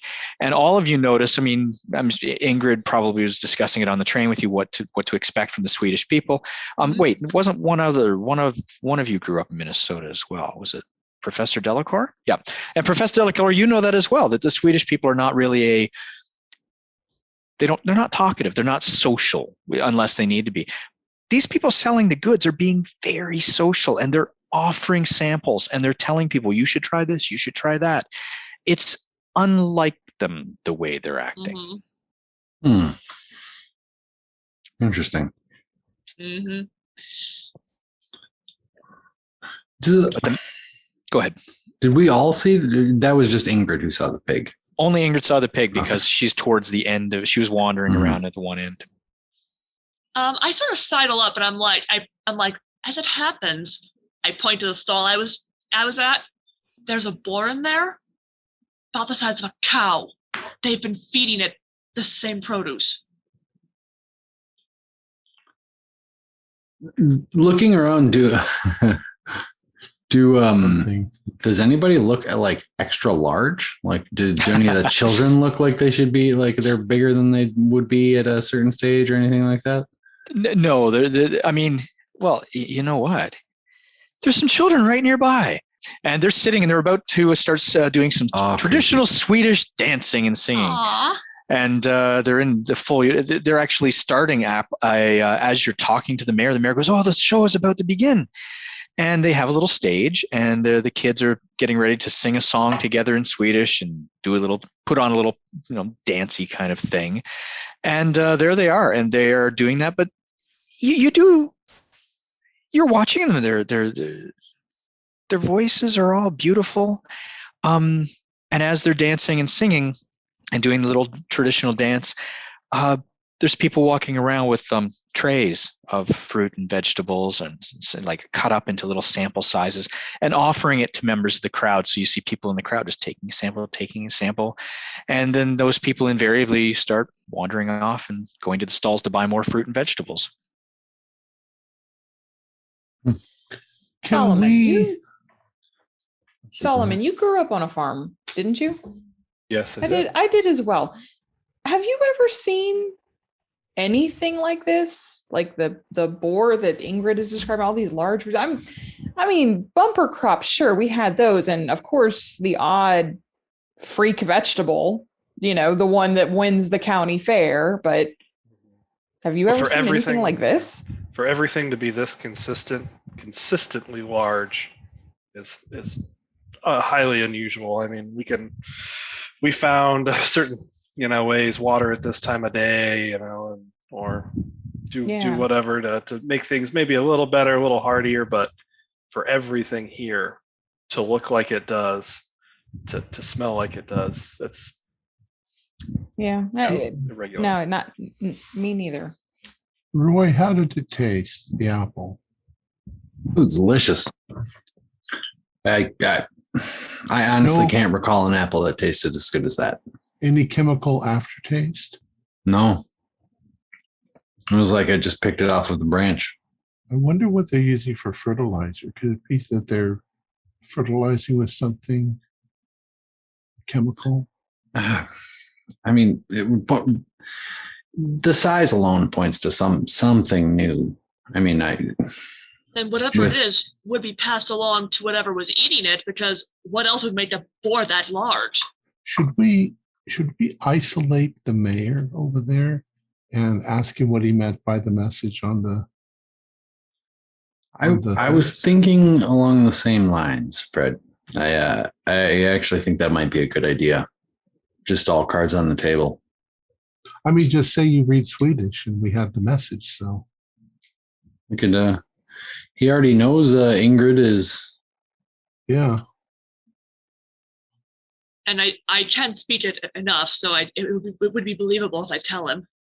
Sure. I mean, you already know. Obviously, we know what it says. So we know what it says. Yeah. Yeah, right. You can translate it. Right.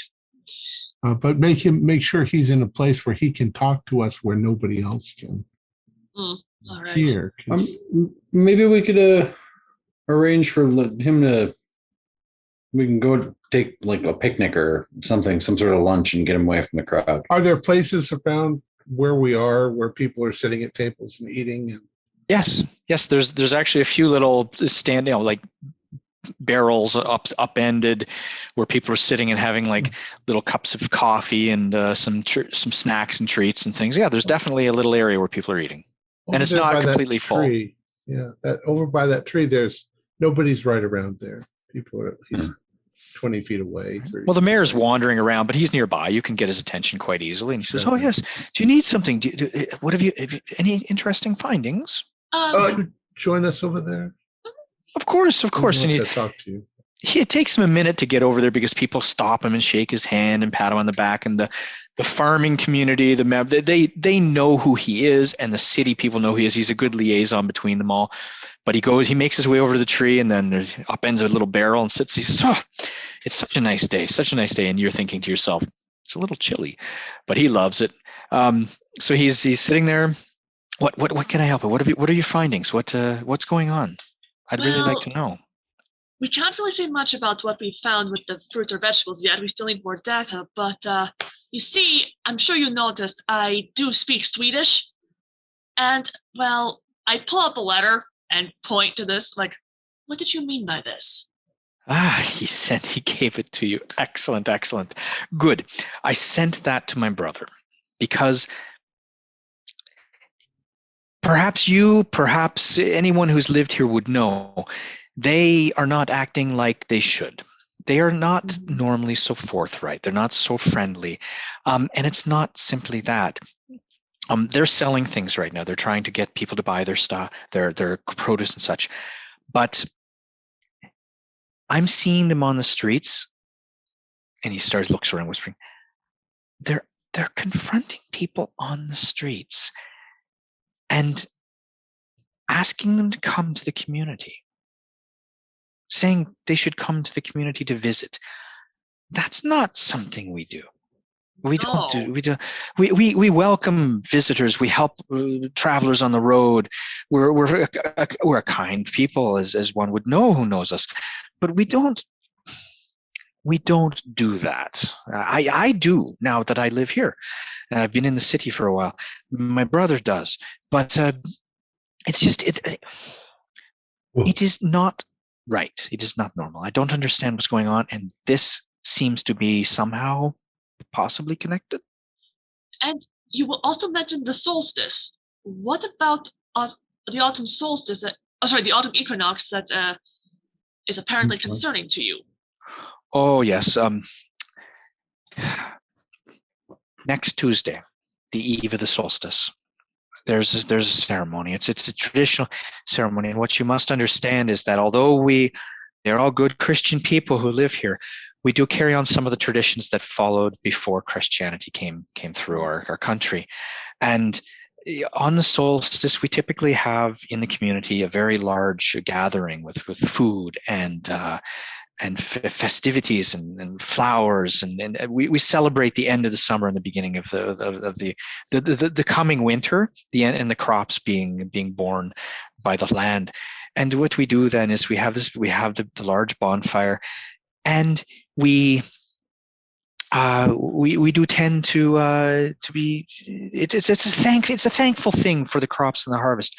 They didn't have one last year. They didn't do it, but this year it's happening, and I do have some concerns because they're inviting outlanders, people from the city, and that's not. It's just not the way things happen. And of course, that's what you meant when you said, I need not say more, because he would have understand why this is also unusual, yes? Well, he's from here. He's my brother. Of course. Well, that is very strange. Can I try to get a read, see if he's holding anything back or being a little cagey about how he referred to that note? Absolutely. Can you get something you want to roll against there? Psychology. Got a little psychology. Yeah. No, that's a big fail.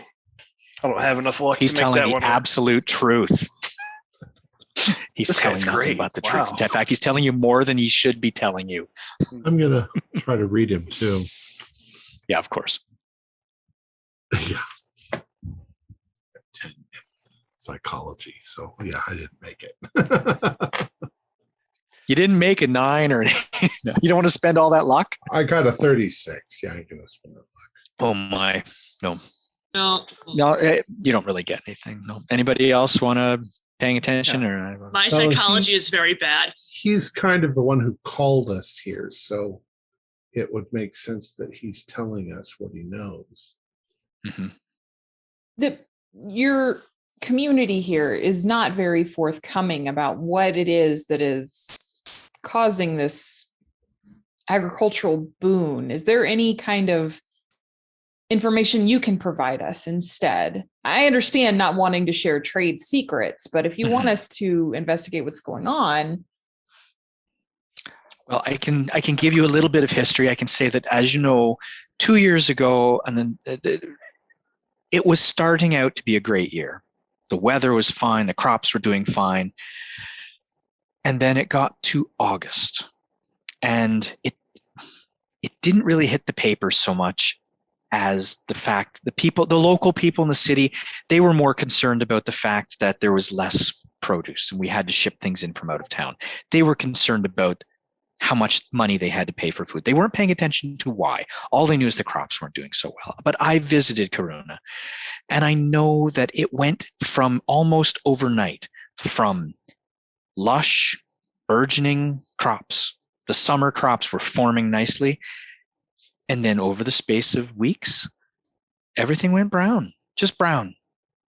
The leaves dried up, the vines dried up, the plants just withered. There was barely enough to keep them sustained. Even the people in Karuna had to ask for assistance from some of the locals, families who were related to them to help feed them or like pay for their food for the winter. Things just died right up. This was 24 or 23? 2 years ago, 23. 23. And 24, nothing grew of note. It was so dry there. Not here so much. Were there anything strange or notable happen the spring or summer of 23 that you could I don't know, possibly even make the slightest of connection to? Anything come to mind? Any big events locally, or any signs or portents that something evil was coming? Oh, evil. I wouldn't get into saying evil. I would say it was a good year at the beginning, and it just went bad. The year went bad. We don't know why. Something, was it the water? Do you think something poisoned the crops? The lake is full. The lake was full. And the lake is, this is land near the lake, and the ground is generally moist. I mean, the water flows through, but it's almost like the man from the weather office said, it's like the rains decided not to come to that area for the year, just decided to bypass them. And nobody noticed any infestations of insects or anything like that?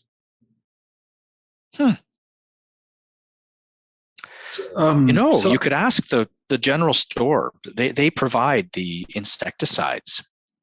I'll go ask, and I walk away to go. Okay. General store.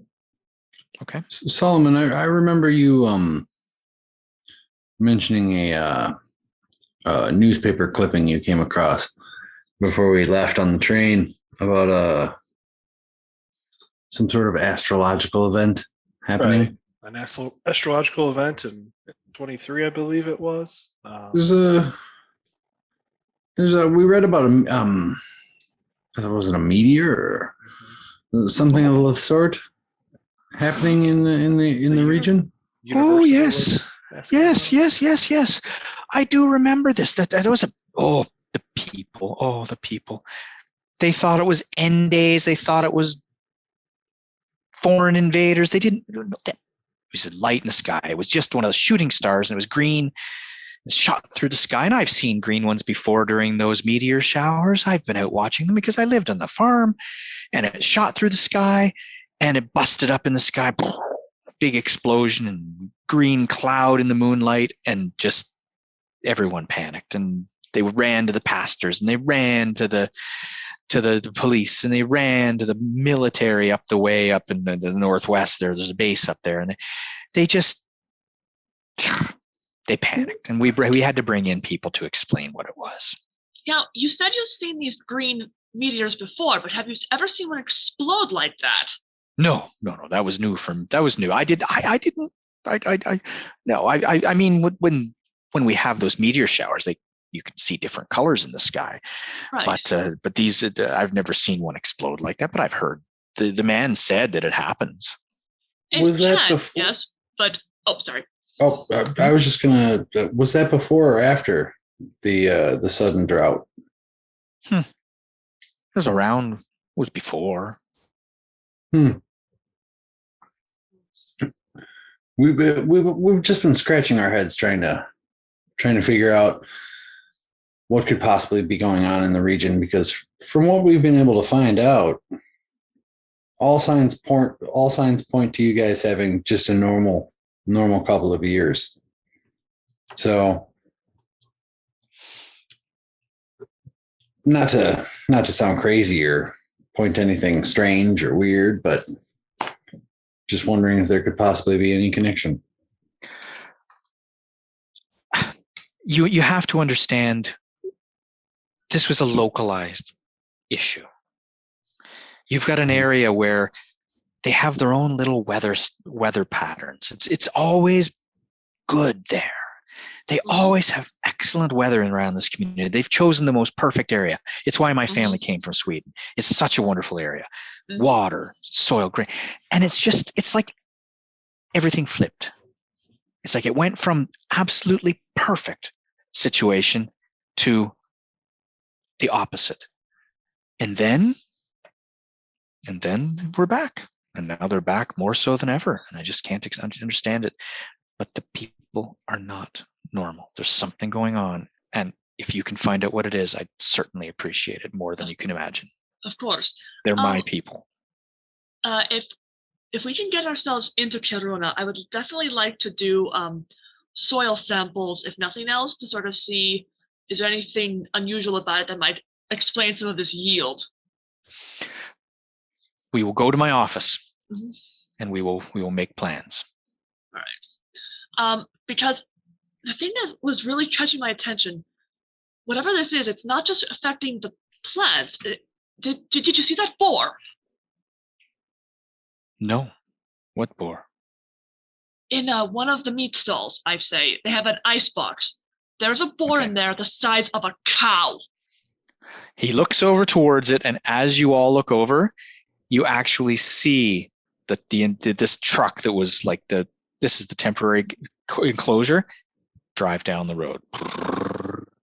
So right in the middle of market day, the truck containing the meat, with the exception of what's on the stalls, has driven away. So, and that's where we should probably leave it, because as Tom notes, it is now 2 hours. My goodness. Our players included Holly Buto, Jen Obertaz, Patrick O'Brien, Andrew Bush, and myself with Sean Little as the keeper of the secrets. We have a Discord server where you can chat with our other members, you can set up private games, and you can learn the finer arts of gameplay and game mastering. We provide audio-only versions of our shows free for you to download from Podbean or iTunes. If you'd like to support our show, please visit our Patreon account. Just $1 or $2 a month helps us a lot. Like, share, and subscribe to our channel, and punch the bell icon for updates on our latest shows. And leave us some comments. We enjoy reading them and answer any questions you might have. This is Tom Rayleigh, together with all the members of our gaming club, inviting you to journey with us once again into the darkness for another adventure into the universe of H.P. Lovecraft and the Call of Cthulhu role-playing game. Until next time, good luck and good gaming.